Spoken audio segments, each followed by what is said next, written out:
Everyone knows Broadway is in New York. The Broadway, that is. It has a dozen aliases. But whether it's called the Big Drag, the Gay White Way, or just the Street, it means that bustling stretch of midtown Manhattan that is at once garish or beautiful, hard-hearted or soft-hearted, cynical or naive, depending on how you look at it or feel about it. To some people, it can be all those at the same time. One of those people was Damon Runyon. Damon Runyon, one of America's greatest storytellers, knew people and loved them. And because he did, people loved him. Damon Runyon told his stories through the eyes and mouth of a character who seems to have no name. We call him Broadway because Broadway seems to be his only home. And he is satisfied with it and happy. He knows all the guys and dolls, and they know him. How Broadway makes a living is a mystery, and one we'd rather not solve. We accept him, and because we do, we accept his stories as truth. Anyway, here is Broadway. Thanks.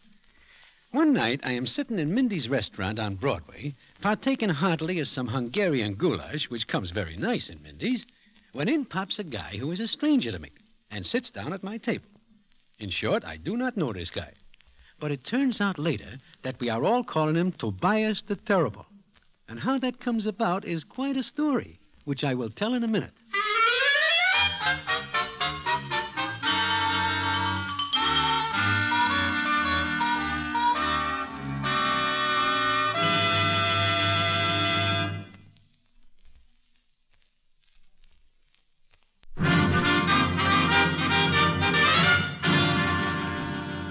And now back to the Damon Runyon Theater and the famous story, Tobias the Terrible.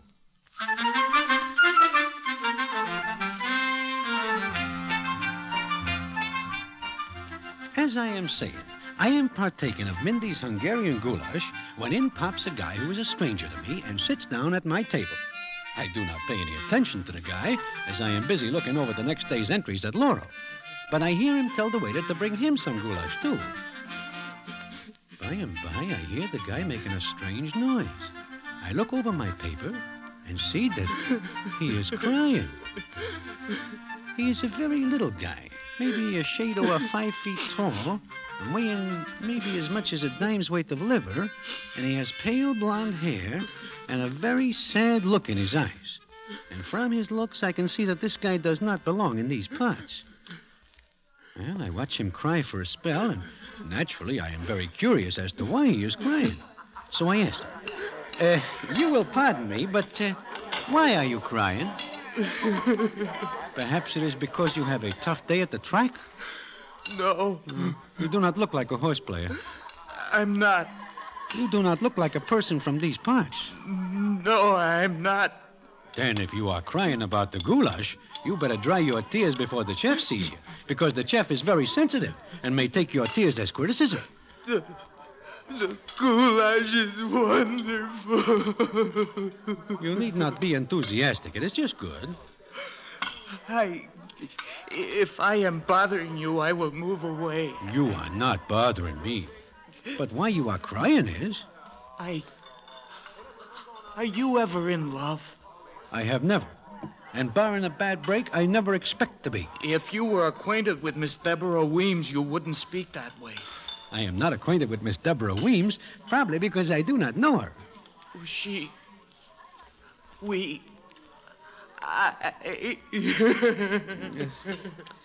With that, the little guy goes back to crying. And it touches my heart, because I am convinced he is leveling with the tears. Now, I have a naturally sympathetic heart for anybody, as long as it does not extend to a touch for a fin, or even a less amount. So I get this little guy to tell me his name, which is Tobias Tweedy. This is an odd name, but it belongs to an odd character, so I lets it pass. He tells me the whole story, which is as follows. My home is in Erasmus, Pennsylvania. Do you know where that is? If it is not within a stone's throw from where we are, I do not. Well, I am in love with Deborah Weems, who was in love with me until she changed her mind. What occasions this chill? What? Why is she not in love with you anymore? She thinks I'm not tough enough. Why does she not see this at first? You do not look like you are ever dangerous. I'm not. That's the trouble, Mr. You may call me Broadway. Well, Mr. Broadway, Deborah goes to the movies, and she has seen tough guys, and she has made up her mind that they are her ideals. To make things worse, there is a Joe Trivett in Erasmus who claims he once shook hands with a gangster. That is dangerous work. I don't believe him. I told him so. What happens? Look, why don't you go back to Erasmus and punch this Joe Trivett? That is what happened. You punches him? No. No? The reason I don't is because he has the idea first and punched me. That is when Deborah called off our wedding. She called me a rabbit. Personally, I can see that this Miss Deborah Weems has got a point, but I do not mention it to Tobias. I wait for him to stop crying, and he goes on as follows.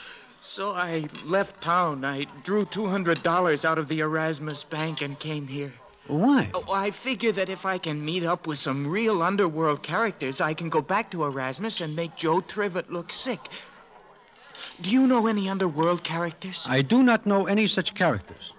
And if I do, I am not going to talk about them. I have not yet met any tough characters, and until I do, I can't go back to Erasmus. If I could just go to a tough joint and see some characters, I could go back to Erasmus. Do you know a place you can take me? Well, your story touches me. I will take you to such a place.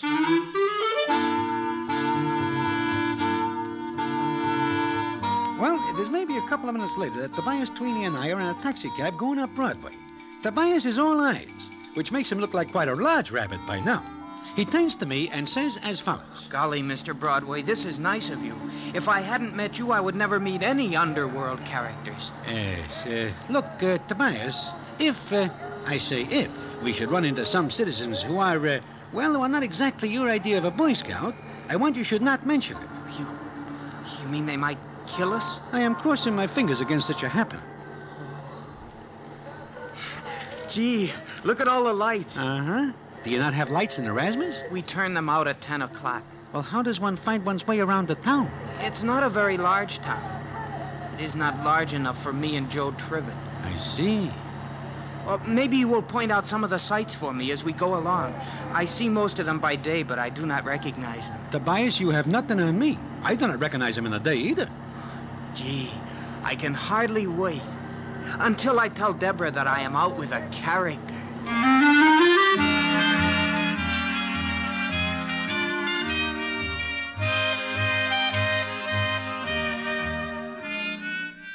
So I take Tobias Tweeny to Good Time Charlie's place, which is not a joint, but I figure Tobias will not know the difference.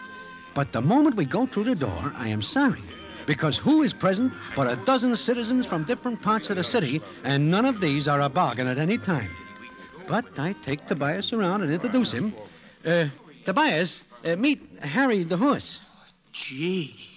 You ain't growed much, have you? And this is Angie the ox. Where did you get this, Broadway? Angie, the ox? You don't like the name, Tobias? Oh, it's wonderful. And this is little Mitzi. Hiya, Tobias. So I introduce Tobias all around, and his eyes are growing like saucers. I tell his story, and when I do, Tobias starts crying again. And it affects little Mitzi, who is just tossed around himself more than somewhat by a doll. Little Mitzi says to Tobias, I never hear of such an outrage in my life. If I have time, I will go back to the town with you and make this Joe Trivett hard to catch. Furthermore, I will give this Deborah Weems a piece of my mind. Say, Broadway. Yeah, Angie? You say you bring him here to meet some underworld characters? Well, yes, that is what I say. Are you expecting to find them here? Well, I wonder if we can get in touch with anyone who knows such characters and can arrange to have Mr. Tweeny meet them. Although, personally, I loathe and despise characters of this nature. Hey, you guys, we got to talk this over. Come on. Yeah, we got to help this kid. Now, all this is very odd, especially since little Mitzi himself is a character who the police dislike intensely. In fact, so much so that they are willing to give him a vacation on citizens' money. It is likewise with Harry the horse, Angie the ox, and the others. But I say nothing, which is very smart, not only now, but at any time. Anyway, they are talking us over. And while they are, I see that Tobias Tweeny is asleep. It being after 3 a.m. in the morning, he is done in. He is still asleep in a chair when Good Time Charlie comes hurrying in. Hey, you guys. Harrigan's outside. Harrigan? Harrigan? Yeah, I believe that is his name, and he is still a lieutenant in the police force, and he is in company with others of his ilk. A raid. And I am carrying a rod, which is awkward, because it'll be tough on anybody who owes the state some time. And I seem to remember owing some. The police are back and front. Can you hold them off, Charlie? I will stall, Mitzi, but Harrigan is a very determined man. You will stall until we can get rid of our guns. Yeah, all right. But you will please make it very fast, or Lieutenant Harrigan will take nothing to coming through the door without opening it first. You will make it snappy, boys. I am uncomfortable, naturally. But the rest are even more so, especially since being caught with a Roscoe means large portions of grief. But there is no place to chuck the irons, there being an even dozen of said weapons. And then Angie looks up and points to Tobias and says, Him, that Tobias character. What about him, Angie? Harry, now I ask you, does he look like a hardened character? He looks like nothing. But I do not see the reasons for this discussion at the present time. Look, we put our guns on him. Angie, you are a genius. Yeah. Mitzi, I thank you. All right, load him up with rods. I put my rod in his pocket. Stick this in his waistband. well, they all stowed their guns on Tobias, who is so sleepy he just mumbles as they tuck the irons on his frame and in his clothes. When they finish, Angie looks at him and says, There, Harrigan'll never find him. Who would think of looking for a gun on him? Shh. Listen. That, I believe, is Harrigan and his gendarmes. We will sit down and look innocent. Shh.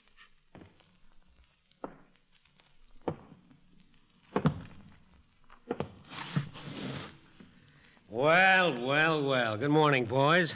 What a nice gathering we have here. What, if I may be so bold, brings you out on such a night, Lieutenant Harrigan? I am restless at night, Harry, and I'm looking for company. Who's that? That is a friend of mine, Lieutenant Harrigan. By name, he is Tobias Tweeny.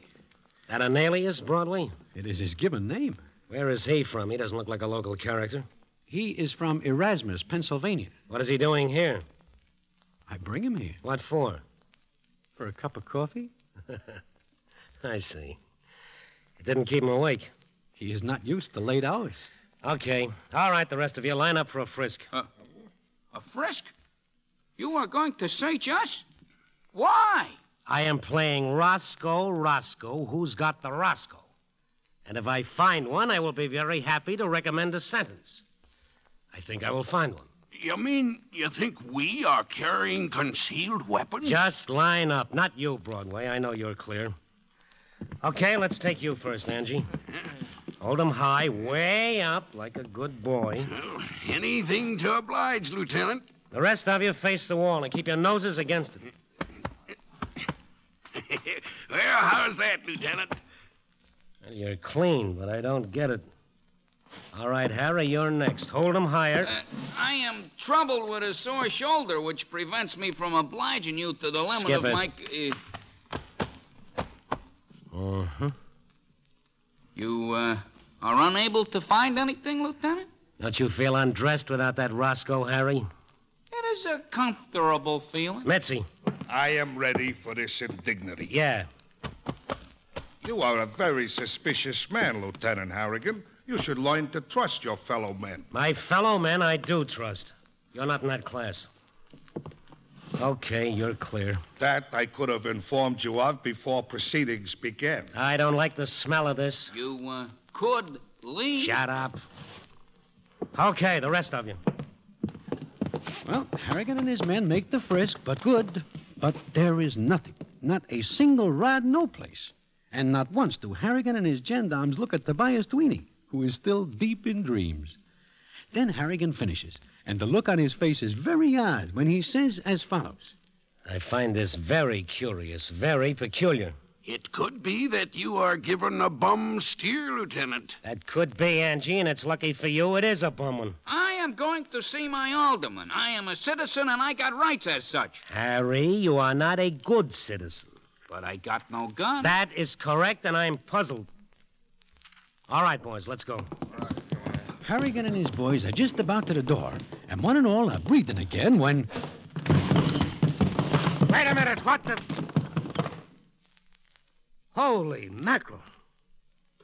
For a minute, there is no sound, because nobody is able to make one.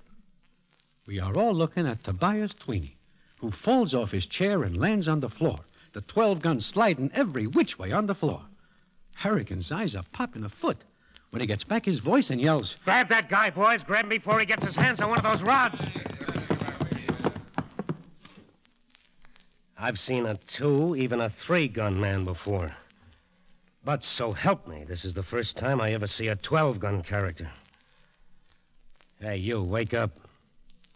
Wake up, hear me? Deborah, is that you?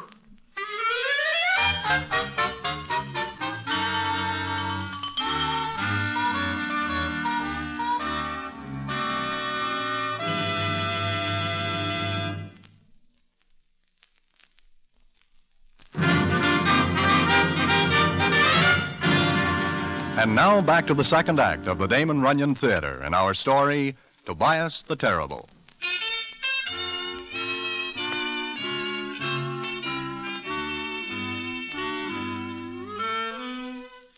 So, that is that. Tobias Tweeny is picked up off the floor with 10 gendarmes grabbing parts of him. The next day, the newspapers are full of the capture of a guy they call 12-Gun Tweeny.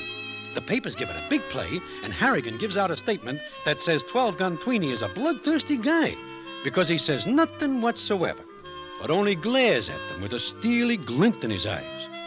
Although, of course, the reason Tobias stares at him is because he is too dumbfounded to think of anything to say. Well, I naturally expect that when Tobias figures this out, he will spill the whole business, and all the parties who are in Good Time Charlie's when he is arrested think the same way and go into retirement for a time.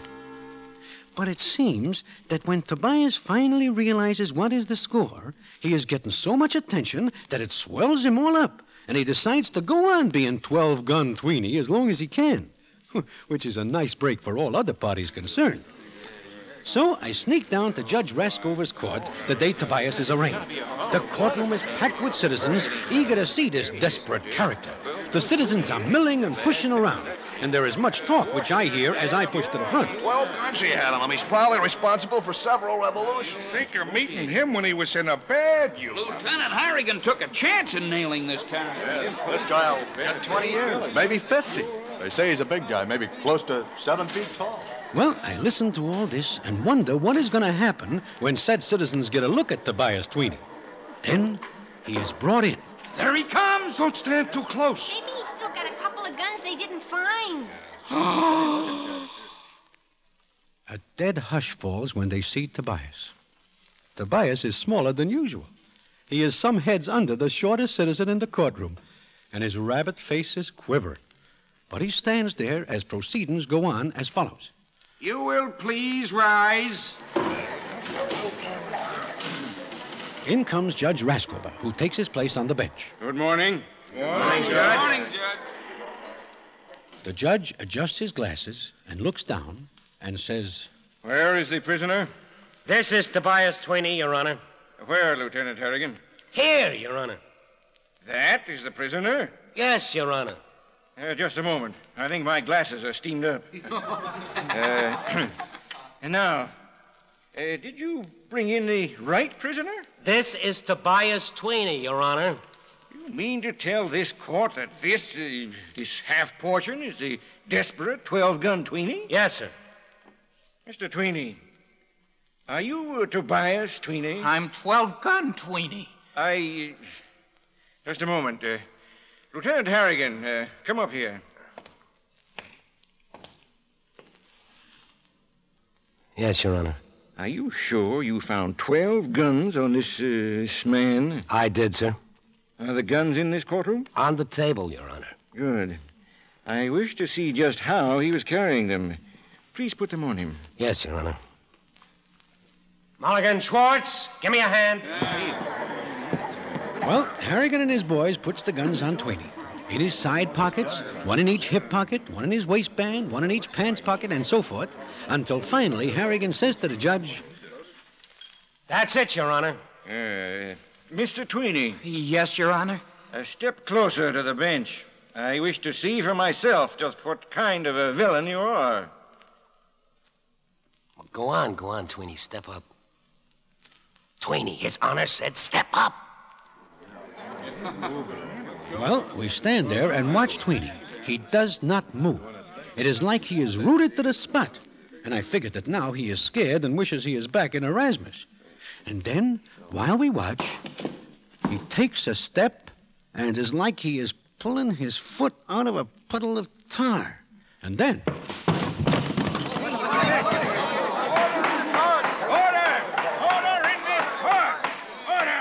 I see what happens. Tobias does not fall off the chair in Good Time Charlie's place. He is just naturally top-heavy from all the guns. And it is the same here. He is not able to walk under the load, and he topples forward on his face. While everybody is trying to get a look, a young doll rushes out of the crowd, and the scene is as follows. Tobias! Tobias, my darling. Deborah. Toby, darling, I love you. I did not realize this until we saw the New York papers in Erasmus. Deborah, you love me. Oh, Toby, you are wonderful. Kiss me, Toby. Order! There will be order in this court, or I will clear it. Young lady, who are you? I am his sweetheart. I love him. So I see. You may sentence him to prison, but I will be waiting for him when he gets out, even though it may be 6 months. Quiet, please. You live in Erasmus, young lady? All my life. And Mr. Tweeny, have you known him all your life? Since we were children. Mr. Tweeny. Yes, Your Honor. How long have you been in New York? 4 days. 4 days? All this trouble in only 4 days? Yes, sir. Young lady, what does Mr. Tweeny do for a living in Erasmus? He is a very good shoe salesman. Quiet! Order in the court! I see. Mr. Tweeny, young lady, I should like to see both of you in my chambers immediately. And Lieutenant Harrigan? Yes, Your Honor. It would be very nice if you came along.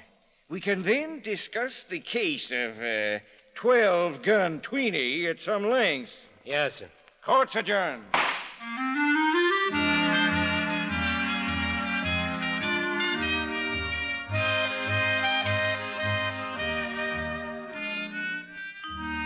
Well, Judge Raskover, being quite a slick codger, he has it all figured out. And it is figured out along the right lines, which makes Lieutenant Harrigan uncomfortable, and also some other characters whose names you know. They are forced to stay undercover. Well, Tobias Tweeny and Deborah Weems go back to Erasmus, and it is not until a month later that I hear the payoff, which I will tell you in a minute.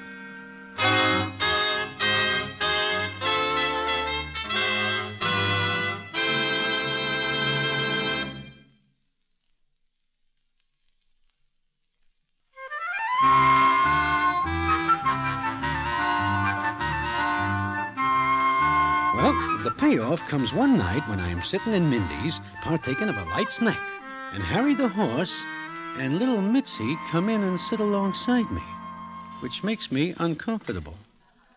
Harry the horse looks at me for a minute and then speaks as follows. Hello, Broadway. Hello, Harry. Hello, Broadway. Hello, little Mitzi. Broadway, we ought to be mad at you. Harry is right, Broadway. Very mad. Well, why? It is like this. You bring that Tobias Tweeny around, and we are all in trouble when the thing is over. It is not me who puts the guns on him. No, but we are not mad at you. I am happy about that, Mitzi. You see, Broadway, we were at Good Time Charlie's that night having a peace meeting with Angie the Ox and his boys. And we learned something very interesting. Yeah. Such as what? Such as the fact that Angie the Ox and his boys are carrying guns which we agree not to carry, since this is a peace meeting. Yes. Well, I see, but your guns... That is besides the point. Yes. Broadway, we now know who our friends are. It seems we cannot trust Angie the Ox and his boys. Also, we are very mad at Tobias Tweeny, who is your friend. I renounce him as such, starting now. He is an ingrate. We make it possible for him to marry this doll Deborah, which he does. We make it possible for him to have such a tough reputation that he is elected constable of Erasmus. We make it possible for him as constable to run Joe Trivett from the town. So, we think maybe we are able to hide out in Erasmus until this blows over. But he is an ingrate. We go to see him, and you know what happens? Oh, no, I do not know. What? He fines us $50 apiece for carrying concealed weapons. And so ends the saga of Tobias the Terrible, another famous Damon Runyon story. Listen in again next week for the Damon Runyon Theater. The Damon Runyon Theater, with John Brown as Broadway, is directed by Richard Sandville, and the stories are adapted for radio by Russell Hughes. This is a Mayfair production from Hollywood.